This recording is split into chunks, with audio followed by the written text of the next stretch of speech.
What is good, guys? It's Rey-Jay back with another video. And in this one, I'm going to be talking about what's going on with the overall market and talk about why tomorrow is going to be very interesting because we have some big data coming out. I'm going to break down what the data is, and how it could affect the markets, and give you guys a very important warning about the current trend in this market. Now, before I do anything like this, before I talk about what that warning is and talk about something important involving SPY, the QQQ, Tesla, and all these different tickers, let me just mention a couple of things real quick. I am firstly not a financial planner, so take none of this as financial advice. And also, if you guys can, please check out the Moomoo link, which is down below and in the description. If you sign up for Moomoo, the link down below, and deposit $100 into the account, you're guaranteed 5 free stocks plus a $50 cash reward, and the offer ends tomorrow. So please check it out before they run out. Anyways, now let's talk about the market. How are things looking? So, looking at the market, SPY is so far holding up quite nicely, right? It's trying to hold these higher levels above 451. But the question is, will it maintain these levels for tomorrow? And the answer is very, very simple. Now, we don't know how the market's going to move tomorrow since we have some big data dropping, but let me just mention something. I still believe this thing is going to continue to pump. The trend is still bullish. It's going to eventually make its way up back to, in my opinion, into the mid 450s very, very soon. But it may take like another week or two to actually get up there. Ultimately, I am still more bullish on the markets, but I just want to remind everyone that when it comes to a day-to-day basis, we don't have to pump every single day to get to those high levels. We don't have to just pump and pump and pump forever. Sometimes getting very healthy pullbacks is completely normal because on the 4-hour time frame on SPY, we're actually a little bit more on the overbought time frame. We're a little bit more overbought on the RSI. And I just want to mention that for tomorrow morning, 1 hour before the market opens, we have the PCE data coming out. We're expecting a slight increase on PCE. We're expecting the forecast is like 3.2%. And then for core PCE, it's expected to be around 4% flat, basically. So very close to what we saw initially. We also have initial jobless claims coming out. So we have some jobs numbers and also PCE all coming out before the market ends up opening. So do I know what this is going to look like? Not necessarily. I can't promise anything. But what I can tell you is that CPI already came out. This is another inflationary measure. And when you look at it overall, all items, so every single item for CPI or just the plain CPI showed a slight increase. So inflation went up just a little bit. But for all items without food and energy, core CPI was very flat, very close to what we were expecting. So this is important because this could actually translate into PCE. PCE overall, the overall PCE number might show signs of a slight increase. We're expecting that. That's why the forecast is 3.2%, despite the previous report being 3%. Core PCE is expected to be around 4%, very close to what the previous report was, which makes a lot of sense. Now, we don't know exactly what this is going to be, but I believe it's going to be very similar to CPI, with core being very flat, but then the overall PCE being a little bit hot. Now, could this shake the markets? Maybe to some extent, but I don't think it's going to be that crazy. But there's a possibility that the market may gap down tomorrow with this data coming out, or maybe open a little bit lower. I do think the odds favor that, looking at how we're pumping approaching PCE, how the market's holding up, and because of what happened during the last CPI report, where the market ended up cooling off just a little bit. So it's very important to note this, very important to be prepared for this. This does not mean the market has to crash or anything like that whatsoever. A very healthy pullback is completely normal in a market like this when the market's been pumping so much. Now, I just want to mention that I still believe, okay, I'm not trying to scare you out of your positions, but I believe that this thing will ultimately get to the mid 450s over the next week and a half. I think that's very probable as we're approaching Apple's big event and Apple's continuing to pump. But just remember, we don't have to pump in a straight line. We don't have to go up every single day to get there. There could be a day where we have like a flat day, even a red day here and there before it continues to push for the majority of the days to make its way up there. So I'm still bullish overall for the markets. It's just that for the short term, there's some data coming out that could shake this temporarily, and it's very important to be ready for that nonetheless.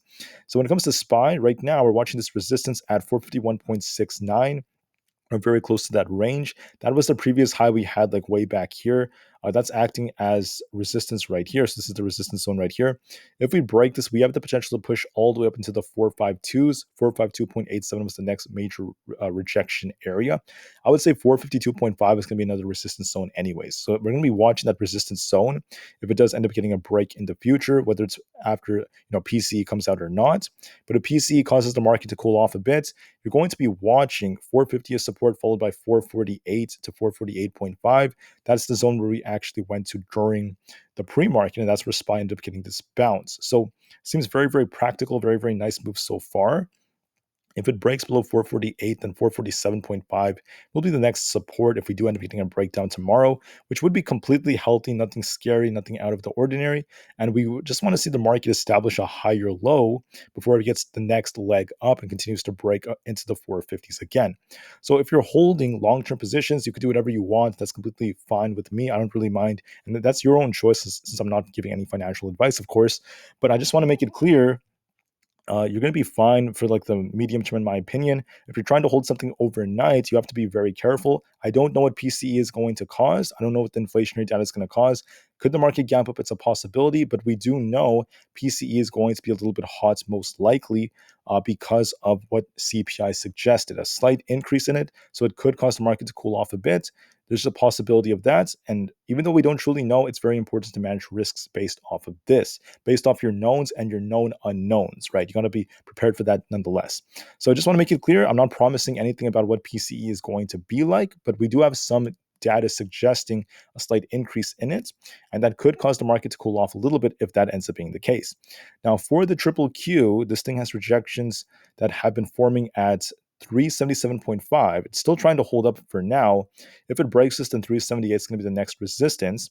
For support, you're going to be watching 376.5 around there. And below that, we have the 20 EMA at 375.6. Then we have 375 flat. And below that, the low of the day is going to be very close to support at 373.5. Now, what do I see for this chart? So it's been pumping very nicely, but if you look at the 4-hour time frame, just like SPY, it's a little bit overbought right now. And although that doesn't necessarily like guarantee anything about the chart, what I can tell you is that we've been pumping and pumping and pumping, approaching the PCE report. That's typically not the best of signs. So, I mean, could we pump more if PCE is decent? There's a possibility of that, right? You have to be open-minded. If you're holding like long-term calls on Aapl and all these different positions, you could still be completely fine. You don't have to worry way too much if you're willing to hold through this. But just know for short positions, or if you're just going to be making a move based off what happens tomorrow, we don't know what PCE is going to be like. So I would be very careful if I were you when it comes to just trying to hold anything overnight. Just be very careful. I'm referring to like a short term option that expires tomorrow, for example. You want to be careful. We don't know exactly what PCE is going to bring. If we end up gapping down, you're going to be watching 375 and 373.5 as major supports. We also have this imbalance that started from right here at like 371.5. I don't think it's going to drop that hard. We could get a slight drop, a slight little like gap down before it tries to bounce or something. We just want to see the market establish a higher low, and we'll just have to wait and see what PCE causes. You want to be open-minded just to be safe. As far as Tesla goes, right, anything could happen. For Tesla, I'm still bullish overall. I still think Tesla's going to pump a lot more. But look at this very clean looking flag that formed. I was calling this out in the morning. I got a nice break all the way up to about 260. That's what we were hoping for. And now the excuse me, sorry guys. Now the question is, how will this thing end up moving? Will Tesla continue pushing into tomorrow? Well, from a technical standpoint, it is looking more bullish. It looks more bullish overall. This nice accumulation phase with this inverse head and shoulders has been forming very, very nicely, right? And we have this level, which is going to be our target. We're going to see Tesla eventually make its way up to about 262.5. If that breaks, I could see this thing hitting the 270 area very, very soon. So 270 for the next like 1 to 2 weeks is still very possible for Tesla. I'm still leaning more bullish on Tesla for that reason, looking at the current technicals. However, that's just like my medium-term projection for the next few weeks. What about tomorrow specifically? And as you could tell, when Tesla uptrends, it doesn't always go in a straight line. There's sometimes times where it could still be on an uptrend, but cool off a little bit to cool off its indicators before it continues higher. So if we are to get a cool off tomorrow, just hypothetically, there's a possibility of that, and you want to be prepared for that if you are trying to hold anything overnight. So if we end up gapping up thanks to PC, hypothetically, Tesla could break 260 and start pushing even higher if, because of the fact that it might be a little bit hot, just like CPI. If the market ends up not liking it, Tesla could gap down all the way down to like 252, 250, maybe even like the 247.5 area, then bounce off that and start pushing right back up. There's a possibility of that if Tesla's due to like cool off its indicators and if we truly end up seeing PCE cool off the markets. Now let me just go to the Tesla chart right here on the 4-hour time frame. It is a little bit more on the overbought side as well. On the 30 minutes time frame, I just want to mention that we technically have a bearish divergence right here. So could we see Tesla just cool off and be gap down tomorrow then bounce? That's a possibility too. No guarantees though. It depends on PCE. If you're holding long-term Tesla positions, you're going to be fine. It's going to likely hit the 270s eventually over the next few weeks. I'm still bullish overall, right? But for tomorrow specifically, if you're trying to hold like a weekly option on it and you're betting that Tesla's going to keep going, I'd be very careful because we don't know what PCE is going to cause, and there could be more call buying opportunities that come from it. Finally, for Nvidia, before I talk about Apple and end this video, for Nvidia, this is looking pretty decent so far, continuing to break out, hitting 500. It basically almost reached our target. But one thing that's a little concerning is that NVIDIA needs to cool off the RSI. It's a little bit overbought right now, and we might see NVIDIA cool off a little bit thanks to PCE. I would not be surprised if that ends up being the case. Not a guarantee. I'm not promising anything, but I just want to make that clear. It is a little bit overbought. It's been pumping like crazy over the last 2 days. And when you look at the charts, right, we have this potential rising wedge that's been forming. It might cool off just a little bit. We could see this cool off a bit. If we end up getting like a slight drop in the markets because of PCE, it might gap down, and we're gonna be watching this 470 area as support.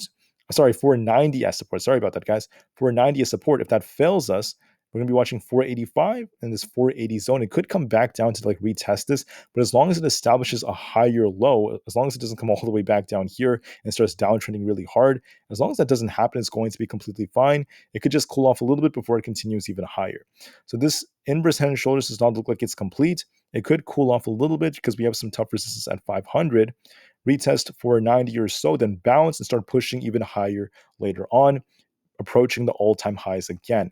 I think Nvidia has the potential to pump a lot more. Okay, I'm still a bull, guys. I'm still bullish, of course. I'm just talking about tomorrow specifically. There could be a slight slowdown because of PCE. There's a possibility of that, and you just have to be prepared just to be safe. Finally, for Apple, I am bullish on Apple overall. I think Apple's going to break 190 over the next couple of trading days, if not the next week or so. But here's the thing about Apple. Uh, Even though Apple's been pumping and pumping and pumping, it is also quite overbought. It's been pumping like crazy for a long period of time. So that makes me a little bit suspicious, a little bit wary about how this is going to play out. So if you look at Apple on the 30 minutes time frame, it's looking a little bit more bullish for now. But on the 4 hour time frame, here's the thing. It also looks quite bullish, but it is in very, very overbought territory, right? The last time the RSI was this overbought, we saw this cool down for 1 day before it continued higher, right? When the RSI hits these high levels on the 4 hour time frame, we tend to see it slow down. You can see the same thing happened here, also right here. So it's overbought. It is due for a slight pullback, in my opinion, and PCE could be the catalyst to cause it. There's a possibility of that. So I'm not saying Apple is done for it. I'm not saying Apple's going to crash or anything like that. I think Apple's going to hit 190 plus over the next week to week and a half. I think it's going to reach at least 190 plus or higher. But before that happens, we might see Apple cool off a bit thanks to PCE in a very healthy manner to reach us like 185 or so, right? Very, very healthy, nothing too crazy, and then bounce later on and start pushing for 190 later on. If we end up getting a push to the upside, 188.85 is going to be some resistance, followed by 190. If we keep going, hypothetically, right after PCE comes out. So like I said, we don't truly know what's going to happen tomorrow. The odds do favor the market cooling off a bit because of PC before getting a bounce later on. I'm still bullish nonetheless for the medium term. I hope this is as clear as possible. And with that said, I just want to thank you all for listening. So this video is kind of going into overtime. Thank you for listening. Have a great day, everyone. I'll see you guys later on. Thank you and peace out.